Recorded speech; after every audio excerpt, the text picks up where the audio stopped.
दो नामों की कहानी सुनाते हैं आपको। नक्शे में आप देखेंगे तो यूरोप के पास ग्रीनलैंड और आइसलैंड दिखाई देते हैं। दिलचस्प बात यह है कि ग्रीनलैंड बर्फ से भरा है और आइसलैंड में ज़्यादातर घास ही घास है। फिर इन दोनों को ये नाम क्यों मिला? एक योद्धा हुआ करता था आइसलैंड में, बड़ा खूंखार, ऐसी मारकाट मचाई कि कबीले से निकाल दिया गया। उसने कहा कि तुम्हारी ऐसी कम तैसी, खुद उत्तर की तरफ चला गया। कुछ वक्त बाद लौटा और लोगों से कहा कि मेरे साथ चले आओ। लोगों ने पूछा कि कहाँ? योद्धा ने जवाब दिया, ग्रीनलैंड। अब इसमें योद्धा की चाल थी। दरअसल ग्रीनलैंड में सिर्फ बर्फ थी, लेकिन उसने उसे ग्रीनलैंड नाम दिया ताकि लोग समझे वहां हरियाली होगी, और इस तरह ग्रीनलैंड का नाम पड़ गया। दूसरा नाम ब्लूटूथ। फोन में पाए जाने वाली 21वीं सदी की इस टेक्नोलॉजी का नाम पड़ा है 9वीं सदी के एक राजा के नाम पर। डेनमार्क के इस राजा का नाम था हैरल्ड ब्लूटूथ गॉमर्सन। कहते हैं राजा का एक दांत नीला पड़ गया, इसी कारण उसका नाम ब्लूटूथ पड़ा।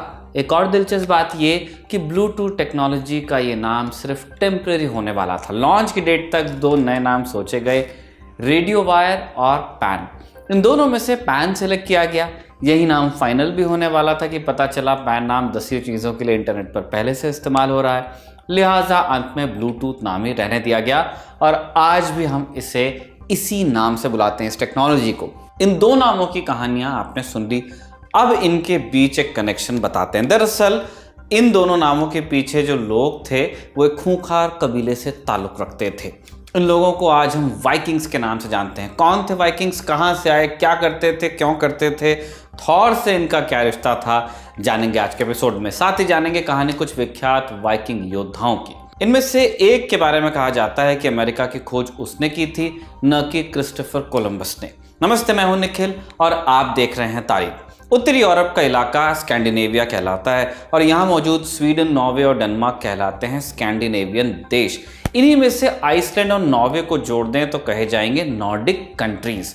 वर्तमान में ये देश दुनिया के सबसे खुशहाल देश कहलाते हैं। स्कूल फ्री, अस्पताल फ्री, निःशुल्क बोलना चाहिए, और घर जैसी जेल, यानी जेल जो होती है वहाँ जाके भी आपको ऐसा लगेगा कि घर ही रहना है। साथ में ढेर सारा टैक्स। ये स्कैंडिनेवियन देशों की पॉपुलर पहचान है। लगभग 1300 साल पहले जब मिडिल ईस्ट में इस्लाम का उभार हो रहा था, स्कैंडिनेविया में एक लुटेरा कबीला पनप रहा था। ये वाइकिंग एज की शुरुआत थी। ये खूंखार योद्धाओं की एक टोली थी जो हमला कर लूटपाट मचाती थी और भाग जाती थी। वाइकिंग ये नाम आया कहाँ से, इसे लेकर कई थेरीज हैं। एक थेरी कहती है कि ये नाम लैटिन के वाइकस से निकला, जिसका मतलब होता है गांव या बसाहट। वहीं दूसरी थेरी है एक जो कहती है कि वाइकिंग नाम नहीं, एक वर्ब था, क्रिया। वाइकिंग का मतलब था लूटने जाना। बहरहाल असलियत जो भी हो, वाइकिंग्स आगे चलकर उन लोगों को कहा जाने लगा जो लूटपाट मचाते थे। लुटेरों की कहानी दुनिया भर में मौजूद हैं। इनमें ऐसा खास क्या? खास ये था कि कुछ ही सालों में ये इतने ताकतवर हो गए कि यूरोप के ताकतवर राजाओं को तलवार की नोक पर रखना शुरू कर दिया इन्होंने। फ्रांस, जर्मनी, ब्रिटेन के बड़े बड़े इलाके, इन सब पर इन्होंने अपना कब्जा जमाया कभी ना कभी। यूरोप से ये आज के इस्तांबुल और ईरान तक पहुंच गए। वहीं पूर्व में इन्होंने आज के यूक्रेन तक पर कब्जा किया। आज का जो रशिया है उसका नाम निकला है रूस से। रूस असल में वो वाइकिंग्स थे जो बेलारूस, यूक्रेन और रशिया में जाकर बसे और इन्होंने कीवन रूस नाम के एक नए राज्य की नींव रखी। वाइकिंग्स ने ग्रीनलैंड की खोज की और माना जाता है ये अमेरिका तक भी पहुंच गए थे। वाइकिंग्स की अधिकतर कहानियां लोक कथाओं के रूप में मिलती हैं, जिन्हें सागा कहा जाता है। इनमें प्रमुख हैं किंग्स सागा, जो स्कैंडिनेविया के राजाओं की कहानी है, और आइसलैंडर सागा, जो आइसलैंड में बसे वाइकिंग्स की कहानी बताती है। ये सागा लोक कथाओं और इतिहास का मिश्रण है। इनके अनुसार साल 793 में वाइकिंग्स ने अपनी पहली बड़ी रेड डाली। इंग्लैंड के उत्तर पूर्व में एक टापू है लिंडस्फान। इस टापू पर एक ईसाई मठ हुआ करता था। टापू पर लोग हर दिन की तरह अपने रोजमर्रा के काम पर लगे थे। उसी समय एक बड़ी सी नाव ने लिंडस्फान के तट पर अपना डेरा डाला। तट के पास कुछ लोगों ने उन्हें देखा तो उन्हें लगा कि ये कोई भटकी हुई नाव होगी, लेकिन उनका अंदाजा बहुत गलत था। नाव से आए लोगों का शरीर, हुलिया, हेयर स्टाइल, सब कुछ एकदम अलग था। टापू के लोग ये अंदाजा लगा ही रहे थे कि ये कौन है, तभी उन लोगों पर हमला हो गया। हमलावरों ने आम लोगों के साथ मठ को भी लूटा और उसे तहस नहस कर डाला। लिंडस्फान में सुरक्षा के कुछ खास इंतजाम नहीं थे, क्योंकि इस वक्त तक ईसाई धर्म अधिकतर यूरोपीय देशों में फैल चुका था। अधिकतर लोग ईसाई थे, इसलिए ईसाई मठ पर कोई हमला करेगा ऐसी उम्मीद किसी को थी नहीं। इसी के चलते लिंडस्फान पर हमले ने सबको सख्ते में डाल दिया। ये वाइकिंग्स की पहली बड़ी रेड थी और यहाँ से उनकी छवि लुटेरों वाली और हमलावरों वाली बनी और इसलिए इस पीरियड को एज ऑफ वाइकिंग्स की शुरुआत कहा गया। वाइकिंग्स रेड क्यों करते थे? जैसा पहले बताया कि शुरुआत स्कैंडिनेविया से इनकी हुई, लेकिन वहां रहने वाले सारे लोग लूटमार करते हों ऐसा नहीं था। स्कैंडिनेविया में लोग छोटे छोटे गुटों में रहते थे और अधिकतर लोग खेती या मछली पकड़कर अपना जीवन चलाते थे। इनका कोई एक राजा या एक लीडर नहीं था। अलग अलग कबीलों के अपने अपने सरदार होते थे। स्कैंडिनेविया एक बड़ा ठंडा इलाका था, इसलिए कई बार संसाधनों की कमी पड़ जाती थी। इसी चक्कर में इन लोगों ने वाइकिंग अभियान शुरू किए, यानी नावों से दूसरे इलाकों में जाना, लूटना और वापस आ जाना, क्योंकि यहाँ कुछ था नहीं। कहानी कहती है कि वाइकिंग्स का एक सरदार रैग्नर लॉथब्रोक ने एक बार तय किया कि वो नाव लेकर यात्रा करेगा। रैग्नर जब यह अभियान शुरू कर रहा था तब वहाँ के लोगों को लगा कि वो कभी वापस नहीं आ पाएगा, या तो वो समुद्री तूफान से मरेगा या अगर कहीं किसी और इंसानी बस्ती में पहुँच गया तो वहाँ के लोग उसे मार डालेंगे। अभी जो रैग्नर था उसने सबको गलत साबित किया। वो न सिर्फ समुद्री रास्ते से गया बल्कि खूब सारे धन दौलत लेकर के वापस भी आया, लूट कर वापस आया। इसके बाद स्कैंडिनेविया के अलग अलग सरदारों के बीच वाइकिंग अभियान चलाने की होड़ लग गई। शुरुआत में ये यूरोपियन जहाज़ों, इंसानी बस्तियों और धर्मस्थलों को लूटते थे। जैसे जैसे सफलता मिली इनकी हिम्मत बढ़ती गई। 840 ईस्वी में वाइकिंग्स ने फ्रैंकिया पर हमला किया, माने आज का फ्रांस और जर्मनी, जो तब एक संयुक्त राज हुआ करता था। यहाँ के राजा लुई द पायस की मौत के बाद उनके बेटों में सत्ता के लिए संघर्ष शुरू हुआ। वाइकिंग्स ने इस लड़ाई का फायदा उठाकर फ्रांस में अपने स्थायी ठिकाने बना लिए। लगभग इसी समय इवार द बोनलेस नाम के एक वाइकिंग सरदार ने इंग्लैंड पर हमला किया और आज के यॉर्कशायर को अपना नया बेस बनाया। इसी प्रकार के हमले आयरलैंड, स्कॉटलैंड, स्पेन, इटली और पुर्तगाल पर भी हुए और 870 ईस्वी आते आते वाइकिंग यूरोप में एक नई ताकत के रूप में उभरने लगे। यूरोप में अपने नए बेस से इन्होंने ईरान और आज के तुर्की में भी रेड मारी। तुर्की शुरुआत में यूरोप के राजाओं ने वाइकिंग से युद्ध किया, लेकिन वाइकिंग काफ़ी खूंखार समझे जाते थे, इसलिए कई लड़ाइयों के बाद भी उन पर पार न पाया जा सका। अंत में यूरोप के राजाओं ने वाइकिंग से समझौते में ही भलाई समझी। साल 911 में फ्रांस और वाइकिंग्स के बीच एक डील हुई। डील में तय हुआ कि वाइकिंग्स लूटपाट नहीं करेंगे, बदले में उन्हें उत्तरी फ्रांस का एक बहुत बड़ा इलाका दिया गया। एक दिलचस्प ट्रिविया यह है कि फ्रांस में वाइकिंग्स को जो इलाका दिया गया उसे नाम मिला द लैंड ऑफ नॉर्थमैन। आगे चलकर इसी जगह सेकेंड वर्ल्ड वॉर के ऑपरेशन ओवरलॉर्ड को अंजाम दिया गया, जिसे डी डे या नॉर्मंडी लैंडिंग्स के नाम से जाना गया। डी डे ऑपरेशन ही वो पॉइंट था जहां से जर्मनी युद्ध में पिछड़ने लगा, डिसाइसिवली पिछड़ने लगा।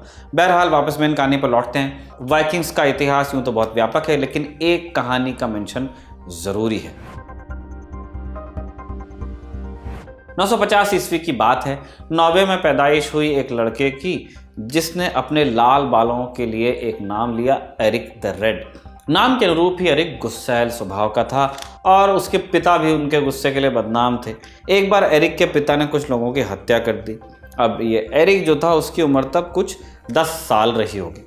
एरिक के पिता को देश निकाला दिया गया और वो नॉर्वे से निकलकर जा बसे आइसलैंड में। पिता की मौत के बाद एरिक ने शादी की, परिवार बसाया। हालांकि पिता के अवगुण उसमें भी थे, लिहाजा 980 ईस्वी के आसपास पड़ोसियों के साथ झगड़ा होने पर उसने पड़ोसियों की हत्या कर दी। एरिक को घर छोड़ना पड़ा। फिर नई जगह में भी उसका किसी शख्स से झगड़ा हुआ और कुछ रोज बाद उस शख्स के 2 बेटे मरे हुए मिले। एरिक को एक बार फिर 3 साल के लिए देश निकाला दिया गया। इन झंझटों से तंग आकर एरिक ने फैसला किया कि बस बहुत हुआ। कहानी कहती है कि वो एक नाव पर सवार होकर आइसलैंड से उत्तर पश्चिम की तरफ चला गया। वापस आकर उसने लोगों को बताया कि क्या तुम ये छोटे से टापू पर रहते हो, उत्तर की तरफ तो एक बहुत बड़ी ज़मीन है जहाँ हरियाली ही हरियाली है। उसने नई ज़मीन को नाम दिया ग्रीनलैंड और बहुत से लोगों को साथ लेकर ग्रीनलैंड में बस गया। ग्रीनलैंड में हालांकि हरियाली का ह भी नहीं था, लेकिन वो अलग बात है। इतना तय है कि ग्रीनलैंड पर पहली यूरोपियन कॉलोनी बसाने का श्रेय एरिक द रेड को जाता है। एरिक द रेड के 4 बच्चे थे, इनमें से 2 की कहानी जानने लायक है। एक बेटा जिसका नाम था लीफ एरिक्सन और एक बेटी जिसका नाम था फ्रेडिस। अपने पिता की तरह लीफ एरिक्सन भी खोजी प्रवृत्ति का आदमी था। सागास ऑफ ग्रीनलैंडर्स के अनुसार एक बार नॉर्वे से ग्रीनलैंड की तरफ जाते हुए लीफ की नाव तूफान में भटक गई और एक नए इलाके में पहुंच गया वो, जहां उसे जंगली अंगूर, गेहूं और मेपल के पेड़ मिले। लीफ एरिक्सन के लिए ये एकदम नया इलाका था, इसलिए उसने इसे नाम दिया विनलैंड और वहां मिली चीज़ों को लेकर वापस ग्रीनलैंड लौट गया। अब ये जो विनलैंड था ये आज के नॉर्थ अमेरिका का तटीय इलाका है, कोस्टल एरिया। 1960 में विनलैंड में वाइकिंग से जुड़े कुछ आर्कियोलॉजिकल अवशेष भी मिले, जिनसे ये साबित हुआ कि क्रिस्टोफर कोलंबस से 500 साल पहले वाइकिंग्स ने अमेरिका की पहचान कर ली थी। अब सवाल ये कि अगर वाइकिंग्स ने अमेरिका की खोज कर ली थी तो उन्होंने इसे अपना ठिकाना क्यों नहीं बनाया?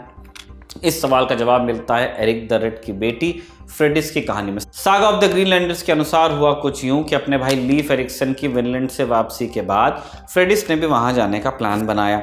उसने 2 और लोगों को अपने साथ इस अभियान में जोड़ा। तय हुआ कि जो मिलेगा तीनों मिलकर बांट लेंगे, लेकिन जैसे ही ये तीनों विनलैंड पहुंचे एक बखेड़ा शुरू हुआ। बात यह थी कि लीफ एरिक्सन जब विनलैंड से लौटा वो यहाँ कुछ बने बनाए घर छोड़ गया था। लीफ ने अपने भाई से इन घरों को इस्तेमाल करने की परमिशन ली थी, लेकिन जब वो विनलैंड पहुंची उसने देखा कि उसके 2 पार्टनर घरों पर कब्जा करके बैठ गए। बस फिर क्या था, फ्रेडिस तमतमाते हुए अपने पति के पास गई और उससे कहा कि अगर मर्द हो तो अपनी पत्नी को इंसाफ दिलाओ। फ्रेडिस के पति ने फ्रेडिस के दोनों पार्टनर और बाकी लोगों को मार डाला। कैंप में सो रही 5 औरतों की हत्या खुद फ्रेडिस ने की। इस करतूत को छुपाने के लिए उसने सबको धमकी दी कि कोई ये बात उसके भाई को नहीं बताएगा। 1 साल तक विनलैंड में रहने के बाद वो वापस लौटी और अपने भाई से कहा कि मेरे दोनों पार्टनर विनलैंड में ही रुक गए। कुछ वक्त बाद लीफ एरिक्सन को सच्चाई का पता चला। हालांकि अपने बहन को वो मार नहीं सकता था, इसलिए उसने फ्रेडिस को जाने दिया। इस पूरे घटनाक्रम से हालांकि एक चीज़ हुई, विनलैंड बदनाम हो गया और वाइकिंग्स ने वहां जाने का इरादा छोड़ दिया। बाद में कुछ इक्का दुक्का कैंपेन विनलैंड के लिए रवाना हुए, लेकिन नेटिव लोगों से तनातनी के चलते वाइकिंग्स वहां कभी सेटल नहीं हुए। वाइकिंग्स अपने समय के खूंखार योद्धा माने जाते थे, लिहाजा हालिया समय में इन पर कई फिल्में और टीवी सीरीज बन चुकी हैं। हालांकि पॉपुलर कल्चर में वाइकिंग्स लंबे समय से मौजूद हैं। मार्वल की मूवीज़ में आप थॉर से परिचित होंगे। तूफान का देवता थॉर, जो एसगार्ड नामक साम्राज्य का युवराज है। थॉर, उसके पिता ओडिन, थॉर का भाई लोकी और एसगार्ड का रक्षक हेमडाल, ये सभी असल में नॉर्स गॉड कहलाते हैं, यानी स्कैंडिनेवियन लोगों के देवता। शुरुआती वाइकिंग्स भी इन्हीं लोगों को मानते थे, लेकिन फिर 10वीं सदी में डेनमार्क में ईसाई धर्म का आगमन हुआ। ईसाई धर्म को अपनाने वाले पहले वाइकिंग राजा का नाम था हेरल्ड ब्लूटूथ गॉमर्सन, जिसके नाम पर ब्लूटूथ टेक्नोलॉजी का नाम पड़ा। हेरल्ड के बाद स्कैंडिनेवियन देशों में ईसाई धर्म बढ़ता ही गया और 12वीं सदी आते आते वाइकिंग पूरी तरह खत्म हो गए। यूरोप के तमाम देशों में आज भी वाइकिंग कल्चर के निशान दिखाई पड़ते हैं। एक साफ असर आप मॉडर्न इंग्लिश भाषा में देख सकते हैं। अंग्रेजी के शब्द मसलन केक, फॉग, नेक, सीट, वॉन्ट, वीक, ये सब वाइकिंग्स के आगमन के साथ इंग्लिश भाषा में जुड़े थे। विंडो शब्द का नॉर्स भाषा में मतलब होता था विंड आई, यानी खिड़की, हवा की आंख। इसके अलावा to go, to come, to sit, to listen, to eat, ये सारे शब्द भी वाइकिंग्स के ही दिए हुए हैं। वाइकिंग्स के बारे में और जानने के लिए आप नील प्राइस की किताब children of ash and elm a history of the Vikings पढ़ सकते हैं, या नेटफ्लिक्स पर द वाइकिंग सीरीज़ देख सकते हैं। उसमें कहानी को थोड़ा मसालेदार बनाने के लिए चीज़ें जोड़ी गई हैं, लेकिन हथियारों से लेकर पोशाक और नामों में मोटा माटी ठीक जानकारी आपको मिल जाएगी। इसी के साथ तारीख किस किस को हम ख़त्म करते हैं, जिसे लिखा था मानस ने और कैमरे पर रिकॉर्ड किया था आलोक ने। आप देखते रहिए दी ललन टॉक।